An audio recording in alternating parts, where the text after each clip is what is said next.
की तमाम बड़ी खबरों से सबसे पहले रुख करेंगे अयोध्या की ओर। कांग्रेस प्रदेश अध्यक्ष अजय राय बुधवार को अयोध्या पहुंचे, जहां उन्होंने राम मंदिर में सीईओ की नियुक्ति को लेकर तमाम तरह के सवाल खड़े किए। गोसाईगंज के हैदरगंज में कांग्रेस की जनसभा को संबोधित करने पहुंचे अजय राय ने कहा कि राम मंदिर में सीईओ नहीं बल्कि किसी धर्माचार्य की नियुक्ति होनी चाहिए। अजय राय ने आरोप लगाया कि बीजेपी और आरएसएस ने राम मंदिर को कमाई का जरिया बना दिया है। उन्होंने सरकार से सवाल किया है कि क्या राम मंदिर की व्यवस्था और चढ़ावे को पारदर्शी नहीं बनाया जाना चाहिए। चढ़ावा चोरी के मामले में कार्रवाई को लेकर भी उन्होंने सवाल उठाए। अजय राय ने कहा, गिनने वाले जेल गए लेकिन गिनवाने वाले क्यों नहीं गए। उन्होंने नृपेंद्र मिश्रा, चंपत राय, अनिल मिश्रा, गोविंद देवगिरी और गोपाल राव के खिलाफ भी कार्रवाई की मांग की। साथ ही उन्होंने आरोप लगाया कि राम मंदिर का पैसा आरएसएस के खाते में गया है। 2027 के विधानसभा चुनाव को लेकर अजय राय ने कहा कि राम मंदिर चढ़ावा चोरी का मामला बड़ा चुनावी मुद्दा बनेगा। उन्होंने छात्रों पर लाठीचार्ज और कानून व्यवस्था को लेकर भी सरकार को घेरा। योगी सरकार के जीरो टॉलरेंस के दावे पर सवाल उठाते हुए उन्होंने कहा कि अगर कानून व्यवस्था बेहतर है तो गोरखपुर में लगातार आपराधिक घटनाएं क्यों हो रही हैं। तो तमाम तरह के सवाल भी उठाए हैं अजय राय ने अपने इस दौरे के दौरान। और चलिए अब आपको सबसे पहले सुनाते हैं क्या कुछ कहा है कांग्रेस के प्रदेश अध्यक्ष अजय राय ने। भगवान राम के मंदिर को यहाँ धर्माचार्य की नियुक्ति होनी चाहिए, जो धर्म से जुड़े लोग हैं उनको बैठाना चाहिए। यहाँ कमाई का जरिया बंद करें ये भाजपा आरएसएस के लोग, ये धर्म की नगरी, यहाँ धर्माचार्य को बसाएं, ये हम सबकी मांग है। अयोध्यावासियों की भी यही मांग है। राम मंदिर को लेकर देखा जाए तो अभी तक जो है 8 आरोपियों के अलावा जो है अभी तक किसी पर कार्रवाई नहीं हुई। ये केवल खाना पूर्ति हो रही है, पैसा गिनने वालों को भेजा जा रहा है, गिनवाने वालों को कब भेजा जाएगा। जो पैसा गिनवाए हैं उनकी गिरफ्तारी होनी चाहिए। उसमें नृपेंद्र मिश्रा जो प्रमुख सचिव रहे प्रधानमंत्री के, उसमें नृपेंद्र मिश्रा के अलावा चंपत राय बंसल, और उसमें अनिल मिश्रा, गोविंद देवगिरी जो कोषाध्यक्ष हैं, और उसमें जो गोपाल राव जो पैसा चोरी करके यहां से ले गए हैं, सब पूरे देश के अंदर आरएसएस के खाते में जाके पैसा डाला। इन लोगों पर कार्रवाई होनी चाहिए, इनको गिरफ्तार करके तुरंत जेल भेजना चाहिए। जी, आने वाले चुनाव 2027 का है, क्या लगता नहीं गठबंधन। तो अजय राय ने कहा है कि आरएसएस ने और बीजेपी ने राम मंदिर को कमाई का एक जरिया बना दिया है और ये सारा पैसा आरएसएस के खाते में जाता है। लेकिन ऐसा कहने के बाद अजय राय ने कोई भी ऐसा सबूत नहीं पेश किया जिसको लेकर के उनकी बात की पुष्टि हुई। केवल एक बयान के तौर पर उन्होंने कहा है। हालांकि इसको लेकर के अब सियासत गर्मा गई है और अभी तक इस पर बीजेपी की ओर से कोई प्रतिक्रिया आई है या नहीं आई है, ये भी जानना बेहद जरूरी होगा। क्योंकि जिस तरह से अजय राय ने तमाम तरह के सवाल उठाए हैं, सीईओ के जो इंटरव्यू हो रहे हैं उसको लेकर के भी उन्होंने सवाल उठाए हैं और उन्होंने तमाम लोगों के नाम लिए हैं जिन पर कार्रवाई की मांग भी की है उन्होंने। चलिए अब इस खबर पर अधिक जानकारी के लिए हमारे साथ हमारे संवाददाता जुड़े हैं अयोध्या से, अश्विनी सोनकर। अश्विनी, सबसे पहले तो सीईओ पद की जो इंटरव्यू चल रहे हैं उसमें ये भी जानकारी सामने आ रही है कि आईएएस और आईपीएस लेवल के लोग भी उसमें पहुंच रहे हैं। तो इस इंटरव्यू को लेकर के सबसे पहले क्या जानकारी सामने आ रही है?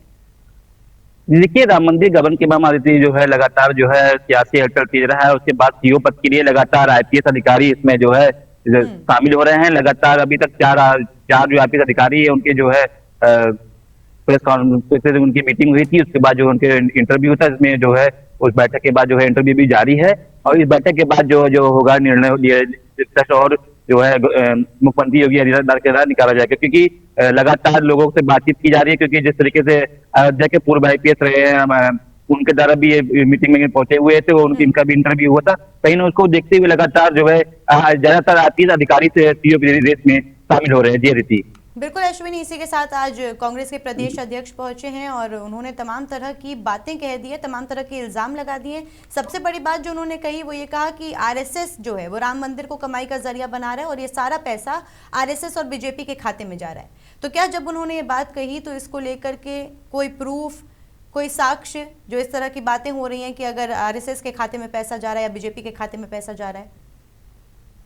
कि देखिए, आरोप प्रत्यारोप तो लगा विपक्ष का लगाने का वो मुद्दा बन गया है। क्योंकि जो समाजवादी पार्टी के द्वारा हो चाहे कांग्रेस के द्वारा, सभी आम आदमी पार्टी ने सभी ने जो है राम मंदिर मामले को लेकर लगातार विपक्ष पे कटाक्ष किया था और मुख्यमंत्री योगी आदित्यनाथ और ट्रस्ट के ऊपर भी सवालिया निशान खड़े किए थे। तो 2027 का चुनाव है, ऐसे में देखते हुए जो आज जो है कांग्रेस प्रदेश अजय राय पहुंचे, उन्होंने सीईओ की नियुक्ति पर सवाल उठाए, उन्होंने आरएसएस पे सवाल उठाए कि जो चंदा का पैसा था वो आरएसएस के रख लिया है। तो कहीं ना कहीं आरोप प्रत्यारोप जो लगाए जा रहे हैं, अभी तक इसके तरफ से कोई भी भाजपा की कोई प्रतिक्रिया इसमें नहीं आई है, ना कि क्योंकि जब इनसे सवाल पूछा गया कि आपके पास कोई सवाल इसका कोई एविडेंस है, तो उन्होंने कहा कि एविडेंस नहीं है, ये एविडेंस जल्द ही करेगा। तो कहीं ना कहीं देखिए आरोप प्रत्यारोप जो लगाए जा रहे हैं ये कोई तक निराधार है। जी बिल्कुल, इसी के साथ अजय राय ने कहा है कि गिनने वाले जेल गए लेकिन गिनवाने वाले क्यों नहीं गए।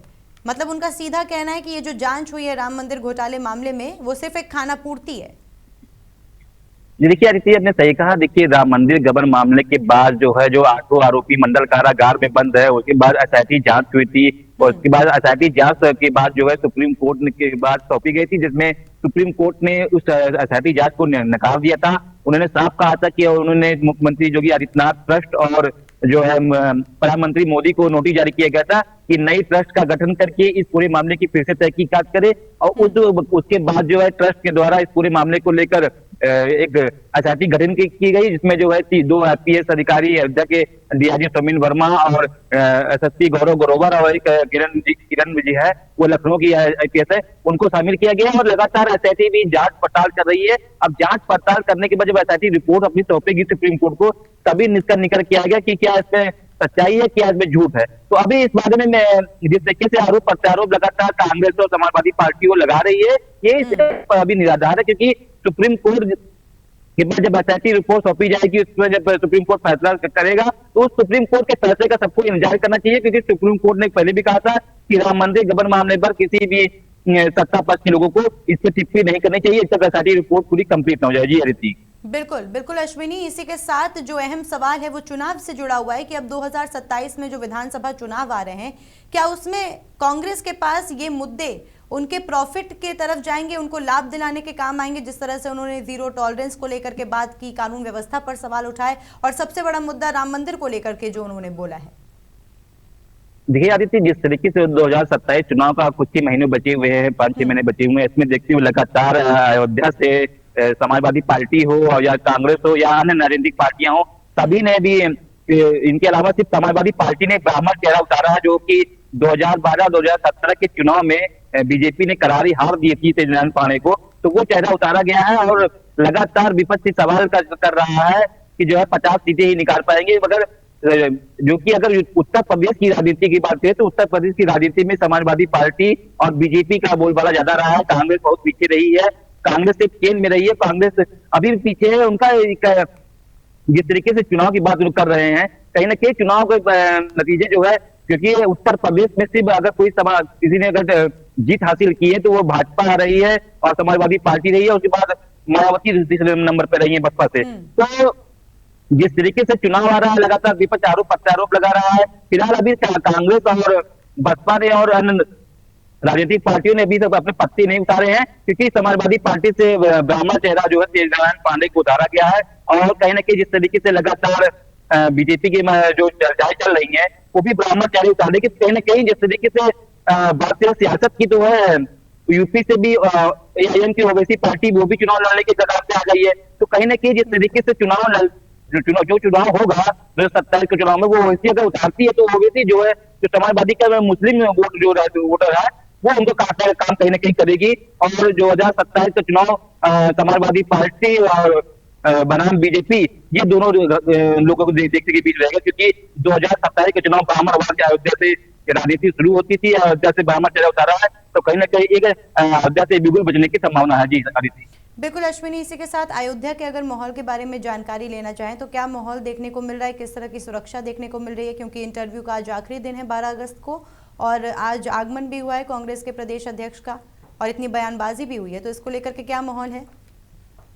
ये देखिए, आपने बात सही की, तो सुरक्षा की बात कही है, तो सुरक्षा व्यवस्था को लेकर डीआईजी सौमिन वर्मा, गौरव ग्रोवर और जो है जिलाधिकारी नीतीश शशांक त्रिपाठी के द्वारा जो है अयोध्या में पूरी तरीके से चाक चौबंद व्यवस्था की गई है, क्योंकि 15 अगस्त के सिर्फ 2 दिन बचे हुए, ऐसे में जिस तरीके से दिल्ली में धमाके हुए थे कुछ महीने पूर्व, उसको देखते हुए पूरी अयोध्या को चाक चौबंद व्यवस्था की गई है, चारों तरफ से बैरिकेडिंग की गई है और जो है खुद डीआईजी हो, एसएसपी हो और डीएम हो लगातार वहां पे मॉनिटरिंग कर रहे हैं। लगातार 14, क्योंकि सावन माह का चल रहा है, ऐसे में कांवरिया लाखों कांवरिया अयोध्या पहुंचे, मुझको देखते हुए अयोध्या को और पूरी जगह चारों तरफ व्यवस्था की गई है रीति।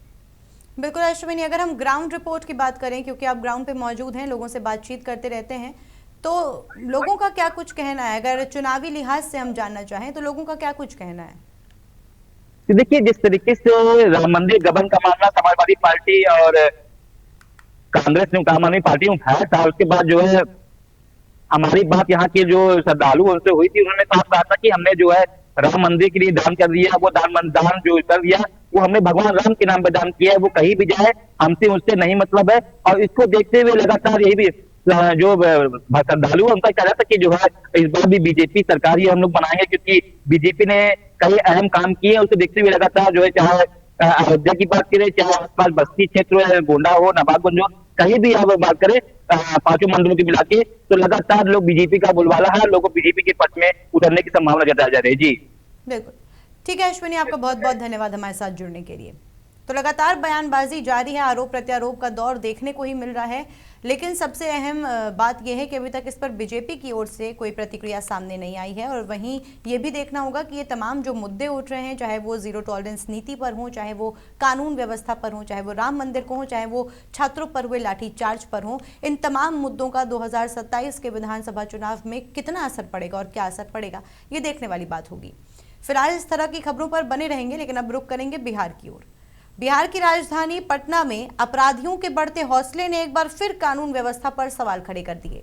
रामकृष्णा नगर थाना क्षेत्र के भूपतिपुर में मंगलवार देर रात बाइक सवार 3 अपराधियों ने शुभम यादव नाम के युवक पर ताबड़तोड़ 4 गोलियां चला दी। पूरी वारदात सीसीटीवी में कैद हुई है। घायल शुभम का निजी अस्पताल में इलाज चल रहा है। पुलिस ने मौके से खोखे बरामद किए हैं और फॉरेंसिक टीम ने साक्ष्य जुटाए हैं। सीसीटीवी फुटेज के आधार पर आरोपियों की पहचान की कोशिश लगातार जारी है। सवाल यह है कि जब राजधानी में अपराधी खुलेआम फायरिंग कर फरार हो रहे हैं तो पुलिस की सख्ती का असर कहां है? खास बात यह है कि घटना से कुछ घंटे पहले ही पटना एसएसपी कार्तिकेय शर्मा पुलिस अधिकारियों और थानेदारों के साथ क्राइम मीटिंग कर रहे थे। बैठक में अपराध पर लगाम लगाने के निर्देश दिए गए थे, लेकिन मीटिंग खत्म होने के बाद ही भूपतिपुर में 4 गोलियां चल गईं। पटना में हाल की घटनाएं भी चिंता बढ़ा रही हैं। दीघा में गैस रिफिलिंग दुकानदार की हत्या, बख्तियारपुर में चाकूबाजी से हत्या और अगमकुआं में युवक पर सरेआम चाकू से हमला। क्या अपराधियों में पुलिस का खौफ खत्म हो गया है? फिलहाल पुलिस सभी मामलों में अपराधियों की तलाश में जुटी हुई है, लेकिन बड़ा सवाल यही है कि जब हम बिहार की राजधानी को ही सुरक्षित नहीं कर पा रहे हैं तो पूरे बिहार की जिम्मेदारी किसके पे आएगी? चलिए फिलहाल आपको इन वारदातों से, इन घटनाओं से जुड़े कुछ बयान सुनाना चाहेंगे। शुभम यादव अपने घर से बाहर निकला, किसी से व्हाट्सएप पे बात कर रहा था जो विपिन सिंह राजपूत था। तो वो बताता है कि भैया हम घर के बाहर हैं। 2 मिनट बाद जैसा पता चलता है कि उसको 4 गोली मारा जाता है। ठीक है, यही घटना है। वहाँ से अभी हम लोग मैदान पर लेके आए हैं। कौन थाना पड़ता है? रामकृष्णा नगर थाना पड़ता है। प्रिंस कौन है, क्या करता है? प्रॉपर्टी डीलिंग का काम करता है, जमीन खरीद बिक्री का काम करता है। विपिन सिंह राजपूत वहीं रामकृष्णा नगर में रहता है। कितना देर बाद घटना घटने के बाद थाना पहुंची है? अब 6 घंटा अब नहीं पता इसके बारे में मुझे कितना देर बाद थाना पहुंची है। क्या लग रहा है पुलिस जांच कर रही है, एक्शन में है? अभी हम इसके बारे में कैसे कहें? पुलिस का प्रोसेस जो है वो अपना फॉलो करे, बेटर रहेगा। कहाँ लगा उनको? उनको 2 गोली इधर लगा है, 1 गोली यहाँ लगा है और 1 गोली शायद पीछे या यहाँ पे या किसी पे लगा, तो देखे नहीं है हम। शुभम यादव। तो पटना में लगातार अपराधी बेलगाम हुए जा रहे हैं। अपराधी खुलेआम कभी फायरिंग कर दे रहे हैं, कभी मर्डर कर दे रहे हैं और पुलिस की कार्यप्रणाली पर यह सवाल खड़ा करता है। क्योंकि जब पुलिस बताते चलें, जब एसएसपी कार्तिकेय शर्मा ने जब मीटिंग ली, क्राइम मीटिंग ली और उसके कुछ ही घंटे के बाद इस तरह की वारदात हो गई। मीटिंग खत्म होने के बाद इस तरह की वारदात, उस मीटिंग में जहां पर निर्देश दिए जा रहे हैं कि कानून व्यवस्था कैसे सख्त की जाए, अपराधियों पर कैसे लगाम लगाई जाए, वहीं दूसरी ओर जैसे ही मीटिंग खत्म होती है इस तरह की वारदात हो जाती है। और अहम बात यह है कि ये वारदात हो रही है पटना में, बिहार की राजधानी में। अगर राजधानी में खुलेआम अपराधी इस तरह से फायरिंग करेंगे, मर्डर करेंगे, तो फिर लोगों की सुरक्षा की जिम्मेदारी आखिर किसके ऊपर आएगी? लोग तरह तरह की बातें कर रहे हैं, विपक्ष लगातार हमलावर है सरकार पर कि सरकार से कानून व्यवस्था संभाली नहीं जा रही है। वहीं सरकार का कहना है कि वो एक्शन मोड में है, कानून व्यवस्था पर काम कर रहे हैं, कानून व्यवस्था को चुस्त करने में लगे हुए हैं। लेकिन फिर भी अगर हम अपराधियों के हौसले देखें तो वो लगातार बढ़ते जा रहे हैं। कानून व्यवस्था पर लगातार इन हौसलों की बढ़ोतरी को देखते हुए सवाल खड़े हो रहे हैं। और जो रामकृष्ण नगर थाना क्षेत्र के भूपति नगर में हुआ, वो अपने आप में सवाल खड़े करता है। शुभम यादव नाम के एक युवक पर ताबड़तोड़ 4 गोलियां चला दी गई। वारदात सीसीटीवी में कैद भी हुई है। घायल शुभम का अस्पताल में इलाज भी चल रहा है और पुलिस ने खोखे बरामद किए, फॉरेंसिक टीम से साक्ष्य जुटाए, सीसीटीवी फुटेज के आधार पर आरोपियों की पहचान की कोशिश जारी है। लेकिन लोगों के मन में डर लगातार बढ़ता जा रहा है। पुलिस की सख्ती पर, पुलिस की कार्यप्रणाली पर सवाल उठ रहा है। पुलिस के काम करने को लेकर के सवाल उठ रहा है। सवाल ये भी उठ रहा है कि क्या वाकई में जो विपक्ष लगातार बोलता आया है, क्या वो बातें सच हैं? क्या वाकई में अपराधी को सरकार का डर नहीं, या वाकई में अपराधियों के ऊपर सरकार का हाथ है, सरकार का संरक्षण है? तो तमाम तरह की बातें उठ रही हैं जब इस तरह की घटनाएं सामने आती हैं, जब कानून व्यवस्था को लेकर के जब बातें सामने आती हैं तो अपने आप में लोगों में डर व्याप्त हो जाता है। और दीघा में भी मामला सामने आया है। गैस रिफिलिंग दुकानदार की हत्या कर दी गई। बख्तियारपुर से भी मामला सामने आया है, चाकूबाजी से हत्या कर दी गई। अगमकुआं में भी युवक पर सरेआम चाकू से हमला कर दिया गया है। तो आखिर बात यह है कि मामला कुछ भी हो, अपराधी इस तरह से बेखौफ होकर के कैसे घूम रहे हैं पटना में? बिहार की राजधानी ही जब सुरक्षित नहीं है तो पूरे बिहार का आखिर जिम्मा किसके ऊपर दिया जाए? फिलहाल पुलिस इन सभी मामलों में आरोपियों की तलाश में जुटी है। पुलिस का कहना है कि सलाखों के पीछे होगी जो भी आरोपी होंगे। लेकिन सवाल ये है कि आखिर इन वारदातों को रोका क्यों नहीं जा रहा है? आखिर लोगों में डर क्यों नहीं व्याप्त हो रहा है? जब सरकार लगातार कह रही है, जब मुख्यमंत्री लगातार कह रहे हैं कि हम स्ट्रिक्ट हो जाएंगे, हम अपराधियों को बेलगाम नहीं घूमने देंगे, उसके बाद इस तरह की वारदातें हो रही हैं, तो आखिर सवाल किस पर उठेगा? चलिए अब इस खबर पर अधिक जानकारी के लिए हमारे साथ हमारी संवाददाता जुड़ रही हैं पटना से, रिया सुमन। रिया, जिस तरह से लगातार अपराध हो रहे हैं, वो भी बिहार की राजधानी में जिस तरह से लगातार अपराध हो रहे हैं, सरकार पर तो सवाल उठा ही रहे हैं, कानून व्यवस्था भी एकदम चुस्त दिखाई दे रही है। तो अब इसको लेकर के क्या अधिक जानकारी सामने आ रही है? किस तरह के रिएक्शन सामने आ रहे हैं? बिल्कुल, देखिए कल पटना के एसएसपी कार्तिकेय शर्मा मीटिंग कर रहे थे और मीटिंग के दरमियान तकरीबन रात को 11:30 बजे के अप्रॉक्स में एक प्रॉपर्टी डीलर की हत्या कर दी जाती है। सीने में 4-4 गोलियां उतारी जाती है। दिन दहाड़े गोली का बौछार होता है। पूरे इलाका में दहशत का माहौल था कल, क्योंकि ये सिर्फ पटना का, कृष्णापुरी का नहीं, बल्कि देखिए अगमकुआं थाना क्षेत्र के अंतर्गत भी हत्याएं हुई है। चाकू घोप घोप कर एक युवक की हत्या कर दी जाती है और उसके बाद रामकृष्ण नगर में लगातार ये घटनाओं का वारदात जो है वो सामने अंजाम देते नजर आ रहे हैं। और देखिए कि किस तरीके से जो हत्या करके और उसके बाद मौके पर जब प्रशासन पहुंचती है, उससे पहले वहां से जो लोग बाइक सवार थे वो हत्या करके लौट भी जाते हैं। सबसे बड़ी बात है कि कैसे सीसीटीवी कैमरे की निगरानी में अपराधियों ने आपराधिक घटना को अंजाम दिया और उसके बाद यू टर्न लिया और उसके बाद वहां से बाइक पे सवार 2 व्यक्ति दोनों के दोनों फिर वहां से रवाना हो जाते हैं और सरकार की नजर और प्रशासन की नजर तक नहीं पड़ती है। हालांकि अभी तक अरेस्टिंग नहीं हुई है, लेकिन जांच पड़ताल चालू है। सवाल तो खड़े हो रहे सरकार पर। लॉ एंड ऑर्डर को लेकर जीरो टॉलरेंस की नीति की बात करती है सरकार, लेकिन बिहार में गोलियों की तड़तड़ाहट लगातार पटना ऐसे राजधानी में सुनाई देता है, तो कहीं ना कहीं सत्ता के नेताओं पर भी सवाल अब खड़ा हो रहा है कि आखिर कर क्या रहे हैं। एक तरफ जब कार्तिकेय शर्मा कल मीटिंग कर रहे थे और मीटिंग के दौरान जब उनके सारे अधिकारी उनके साथ बैठक में शामिल थे, तब इस घटना को अंजाम दिया गया। कहीं ना कहीं एक बड़ी घटना को अंजाम दिया गया है। प्रॉपर्टी डीलर की हत्या हुई है और पटना राजधानी में कई बार ऐसा देखने को मिला कि प्रॉपर्टी डीलर की हत्याएं दिन दहाड़े होती है, लेकिन प्रशासन उनकी गिरफ्तारी तकरीबन महीनों गुजार देती है, तब जाकर होती है। आखिर प्रशासन इतना कैसे हाथ पे हाथ रखकर बैठ सकती है, ये देखना है। इस तरीके से अपराधियों का मनोबल चरम सीमा पे है। वो भी आप लोग देख रहे हैं कि किस तरीके से आते हैं बाइक सवार होकर और कोई रोड पे खड़ा है, गर्मी के टाइम में वहां पे घूम रहे हैं और उनकी शुभम की हत्या कर दी जाती है। सीने में 4-4 गोलियां उतार दी जाती है।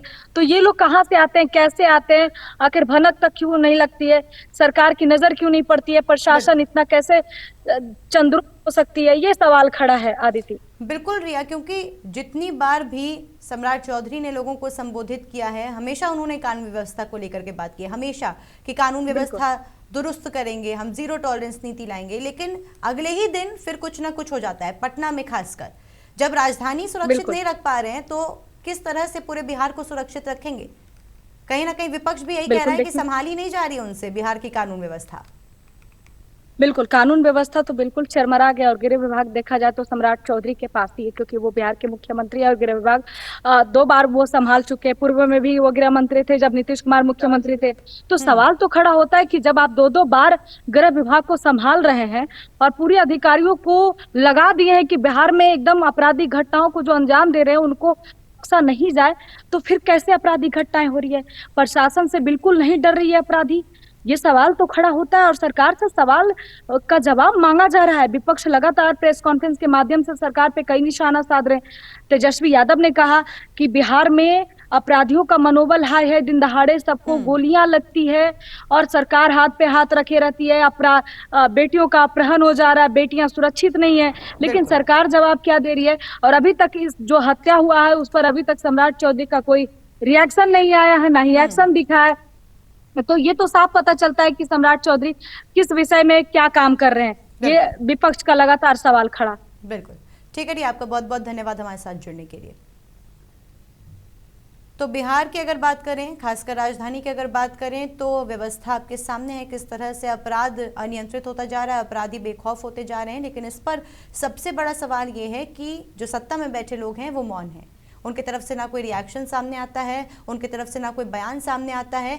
उनकी तरफ से बस एक बात सामने आती है कि चीज़ें ठीक हो जाएंगी, हम ठीक करने में लगे हुए हैं, और निर्देश दे दिए गए हैं। लेकिन निर्देश देने से चीज़ें सुलझती नहीं हैं, बल्कि महीनों महीनों लग जाते हैं चीज़ें सुलझाने में। तो फिलहाल के लिए इतना। इस तरह की खबरों पर लगातार हम बने रहेंगे। फिलहाल के लिए इतना ही। खबरों का सिलसिला लगातार जारी। आप बने रहिए और देखते रहिए महुआ खबर।